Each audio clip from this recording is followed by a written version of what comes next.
नमस्कार, मैं हूँ रुचि शर्मा। वेब3 की तमाम बड़ी खबरें लेकर हाजिर हैं हम। वर्ल्ड कॉइन ने एक ओपन एडिशन NFT कलेक्टिबल जारी कर अपने लॉन्च का जश्न मनाया। मेमोरेबलिया टोकन NFT मार्केटप्लेस जोरा पर जारी किया गया है।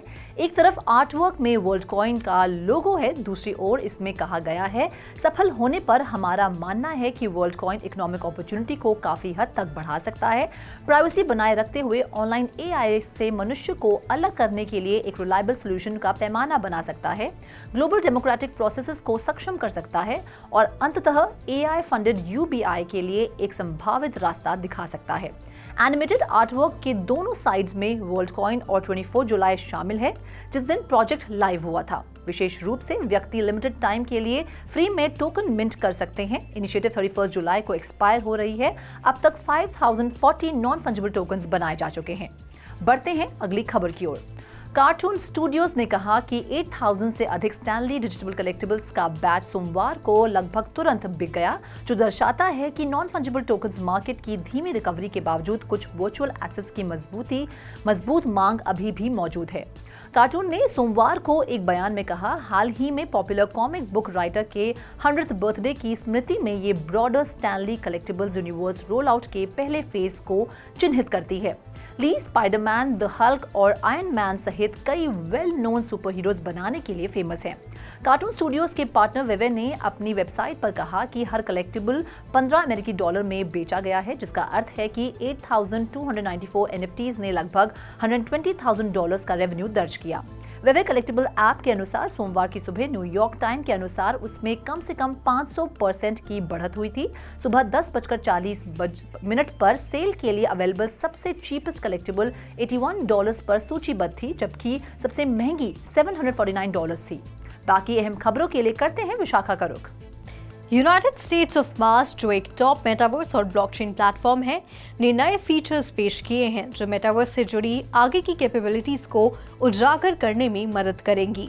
वे मानते हैं कि बाउंड्रीज और सीलिंग्स कमजोर दिल वालों के लिए हैं, न कि USM वर्स के लिए। कंपनी Web3 और मेटावर्स के साथ कनेक्टिविटी हासिल करने के लिए नए रास्ते तलाशने में लगी हुई है। हालांकि फोकस ब्लॉकचेन एप्लीकेशंस और टोकनाइजेशन को आगे बढ़ाने पर काम करने पर रहा है। उनके लिए आगे बढ़ने का रास्ता एक डेमोक्रेटाइज्ड और डिसेंट्रलाइज्ड माइंडसेट बनाना है, जो सभी को एक सिमिलर प्लेटफॉर्म पर लाए। USM ने ये सुनिश्चित किया है कि फीचर्स का प्रेजेंट सेट बरकरार रहे और यूजर्स को बेहतर अनुभव प्रदान करने के लिए इसमें एडिशंस फीचर्स जोड़े गए हैं। ऑल इंक्लूसिव वर्चुअल स्पेसेस से लेकर क्रिएटिव टोकन यूसेज मॉडल्स के माध्यम से वे सफलतापूर्वक USM वर्स को ऊपर उठाने में कामयाब रहे हैं। बदले में इंटरैक्शन, एंगेजमेंट और ग्रोथ के संबंध में ऑप्शंस ऑफर करने की स्थिति में है। बढ़ते हैं अगली खबर की ओर। जापान के प्राइम मिनिस्टर फूमियो किशिदा ने कहा कि देश की एनुअल ब्रॉड पॉलिसी आउटलाइन में ऐसे मेजर शामिल हैं जो यूजर प्रोटेक्शन को ध्यान में रखते हैं और साथ ही Web3 टोकन्स के उपयोग के लिए एनवायरनमेंट में सुधार और कंटेंट इंडस्ट्री को पुनर्जीवित करते हैं। किशिदा ने मंगलवार को शुरू हुए टोक्यो में वेबएक्स कॉन्फ्रेंस में एक रिकॉर्ड किए गए वीडियो ब्रॉडकास्ट में ये टिप्पणियां की, जिसमें लिबरल डेमोक्रेटिक पार्टी द्वारा Web3 को अपनाना जारी रखा गया। देश के नेता ने दोहराया कि Web3 कैपिटलिज्म के नए रूप का हिस्सा है।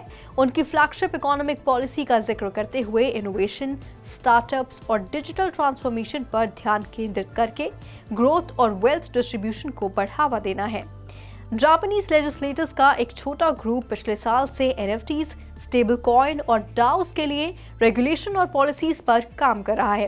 उन्होंने उस कठिन टैक्स ऑब्लिगेशन को भी समाप्त कर दिया है जो प्रोजेक्ट क्रिएटर्स को देश से बाहर धकेल देता था। ओवर टू यू रोशनी। डोजकॉइन में लगातार दूसरे दिन तेजी आई, क्योंकि नए रीब्रांडेड X प्लेटफॉर्म पर मीम कॉइन द्वारा बड़ी भूमिका निभाने की स्पेकुलेशंस ने रैली को बढ़ावा दिया। कॉइनगेको स्टैटिस्टिक्स के अनुसार पिछले दिन डोज 10% तक बढ़कर 7.7 सेंट से अधिक हो गया है, जिसमें $2.3 बिलियन का ट्रेड हुआ है। इनमें से ज्यादातर वॉल्यूम का ट्रेड साउथ कोरियन एक्सचेंज अपबिड पर कोरियन वोन ट्रेडिंग पेयर के खिलाफ किया गया था, जो स्पेक्युलेटिव बेट्स लगाने के लिए फेमस है। कॉइन ग्लास स्टैटिस्टिक्स के अनुसार फ्यूचर ट्रेडर्स को डोज कॉइन प्राइस चेंजेस के पक्ष और विपक्ष दोनों में बेटिंग में लगभग $10 मिलियन का नुकसान हुआ। एनालिस्ट का कहना है कि ट्विटर, जिसने सोमवार को हर चीज को एपेक्स में बदल दिया, आने वाले महीनों में यह जल्द ही डोज टोकन स्वीकार कर सकता है। क्योंकि ओनर एलॉन मस्क के मीम कॉइन के प्रति दीवानगी दिख रही है। तो आज के लिए बस इतना ही। वेब3 से जुड़ी खबरों के लिए देखते रहिए 3.TV और ज़्यादा अपडेट्स के लिए हमारी वेबसाइट www.3worldstv.io पर लॉग ऑन करें या फिर स्कैन कीजिए हमारा QR कोड। Thank you.